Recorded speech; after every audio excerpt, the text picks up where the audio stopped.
Inna dina indallahil Islam.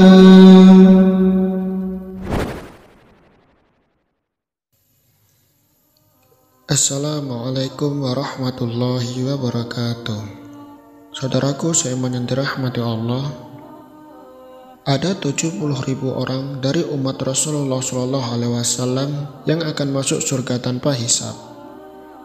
Mereka adalah orang-orang yang tidak minta diruqyah, tidak beranggapan sial, dan mereka selalu bertawakal pada Rabb-Nya.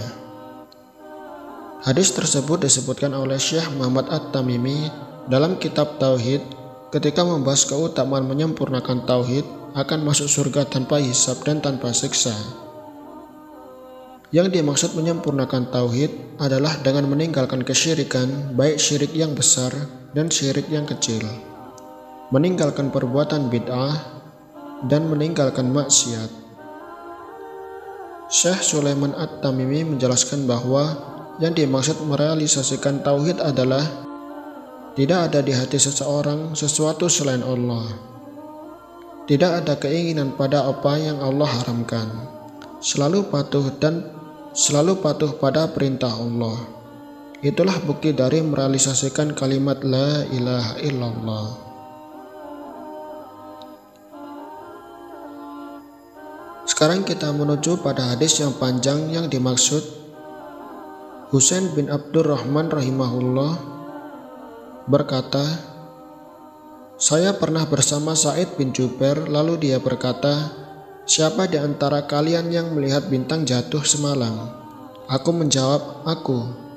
Kemudian aku berkata, tapi aku tidak sedang mengerjakan sholat. Aku terbangun karena aku disengat binatang. Sa'id lalu berkata, lantas apa yang kamu perbuat? Aku menjawab, aku meminta untuk diruqyah. Sa'id bertanya, apa alasanmu sampai meminta diruqyah? Aku menjawab, sebuah hadis yang Asy-Sya'bi ceritakan kepadaku. Sa'id bertanya lagi, apa yang diceritakan Asy-Sya'bi kepada kalian? Aku menjawab, dia telah menceritakan kepada kami dari Buraidah bin Husayb al-Aslami bahwa dia berkata, tidak ada ruqyah kecuali disebabkan oleh penyakit ain dan racun. Maka Sa'id pun menjawab, sungguh sangat baik orang melaksanakan dalil yang telah ia dengar. Hanya saja Ibnu Abbas telah menceritakan kepada kami dari Nabi SAW, beliau bersabda, telah ditampakkan padaku semua umat. Aku melihat seorang Nabi yang hanya memiliki beberapa pengikut, 3-9 orang. Ada juga Nabi yang hanya memiliki 1 atau 2 orang pengikut saja. Bahkan ada Nabi yang tidak memiliki pengikut sama sekali. Tiba-tiba diperlihatkan kepadaku sekumpulan orang, maka aku menyangka bahwa mereka adalah umatku. Ada yang berkata kepadaku, mereka adalah Nabi Musa alaihissalam dan pengikutnya. Tetapi lihatlah ke ufuk, lalu aku pun memandang. Ada kumpulan kaum yang besar yang berwarna hitam, dikarenakan saking banyaknya orang-orang terlihat dari kejauhan. Lalu dikatakan lagi kepadaku, lihatlah ke ufuk lain. Ternyata di sana juga terdapat kumpulan kaum yang besar yang berwarna hitam. Dikatakan kepadaku, ini adalah umatmu, dan bersama mereka ada 70.000 orang yang akan memasuki surga tanpa dihisab dan disiksa. Setelah menceritakan itu, Rasulullah SAW kemudian bangkit lalu masuk ke dalam rumahnya. Orang-orang lalu memperbincangkan mengenai mereka yang akan dimasukkan ke dalam surga tanpa dihisab dan tanpa disiksa. Sebagian dari mereka berkata, mungkin mereka adalah orang-orang yang selalu bersama Rasulullah SAW. Ada pula yang mengatakan, mungkin mereka adalah orang-orang yang dilahirkan dalam keadaan Islam dan tidak pernah melakukan perbuatan syirik terhadap Allah. Mereka mengemukakan pendapat masing-masing. Lalu Rasulullah SAW keluar menemui mereka. Lalu beliau bertanya, apa yang telah kalian perbincangkan? Mereka pun menerangkannya.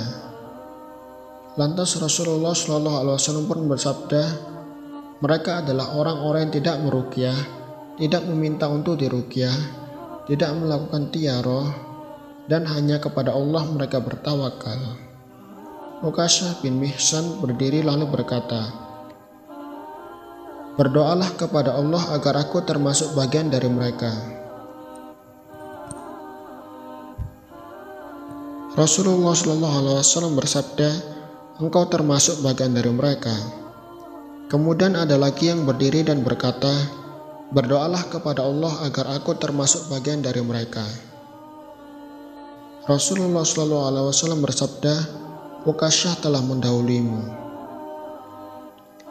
Dalam riwayat Bukhari disebutkan, mereka itu tidak melakukan tiaroh, tidak meminta untuk diruqyah, dan tidak menggunakan kei, pengobatan dengan besi panas, dan hanya kepada Rabb mereka lah mereka bertawakal. Saudaraku seiman yang dirahmati Allah, ada beberapa faedah dari hadis tersebut. Yang pertama, Husain bin Abdurrahman khawatir jika orang-orang menyangka ia melakukan sholat malam ketika melihat bintang. Ia tidak mau dinilai melakukan ibadah saat itu, padahal ia tidak melakukannya. Inilah yang menunjukkan keutamaan salafus soleh dan menunjukkan bagaimana keikhlasan pada diri mereka. Mereka berusaha menjauhkan diri dari riya. Mereka tidak mau mengatakan bahwa ia telah melakukan seperti ini, seperti itu, supaya orang-orang sangka ia adalah wali Allah. Ada yang memakai biji tasbih di leher atau sengaja membawa tasbih di tangannya ketika berjalan, supaya orang-orang sangka ia sedang berzikir, dan memang memamerkan biji tasbih di leher ketika jalan lebih cenderung pada riya. Yang kedua, Husain bin Abdurrahman ketika tersengat kalajengking mengambil pilihan untuk meminta diruqyah karena ia punya pegangan dalil dari Asy-Sya'bi dari Buraidah bin Al-Husayb. Dalilnya mengatakan bahwa tidak ada ruqyah yang lebih manjur kecuali pada penyakit ain atau pada humah, sengatan kalajengking. Ini menunjukkan bahwa boleh meminta diruqyah dalam hal seperti ini. Namun ada jalan yang lebih baik sebagaimana disebutkan oleh Sa'id bin Jubair. Yang ketiga, ketika Sa'id bin Jubair meminta dalil pada Husain, kenapa ia meminta diruqyah, ini menunjukkan bahwa para ulama salaf dahulu sudah biasa saling menanyakan dalil atas pendapat yang mereka anut. Saling bertanya ilmiah ini adalah kebiasaan yang baik yang patut dicontoh. Apa dalil Anda dalam masalah ini? Yang keempat, Al-Qurtubi mengatakan bahwa maksud hadis tidak ada ruqyah kecuali disebabkan oleh penyakit ain dan racun, yaitu tidak ada ruqyah yang lebih mujarab kecuali pada ain dan humah atau racun sengatan kalajengking. Nabi SAW sendiri pernah meruqyah dan diruqyah. Yang dimaksud ain adalah pandangan tidak suka dari orang yang hasad, sedangkan humah adalah sengatan kalajengking dan semacamnya. Yang kelima, Sa'id bin Jubair mengatakan sungguh sangat baik orang melaksanakan dalil yang telah ia dengar. Ini menunjukkan bahwa jika seseorang telah mengamalkan ilmu yang telah sampai padanya, maka itu sudah disebut baik karena ia telah melakukan kewajibannya. Beda halnya dengan orang yang beramal dilandasi kebodohan atau tidak mengamalkan ilmunya, maka ia jelas berdosa. Allahu a'lamu bissawab. Semoga bermanfaat. Assalamualaikum warahmatullahi wabarakatuh.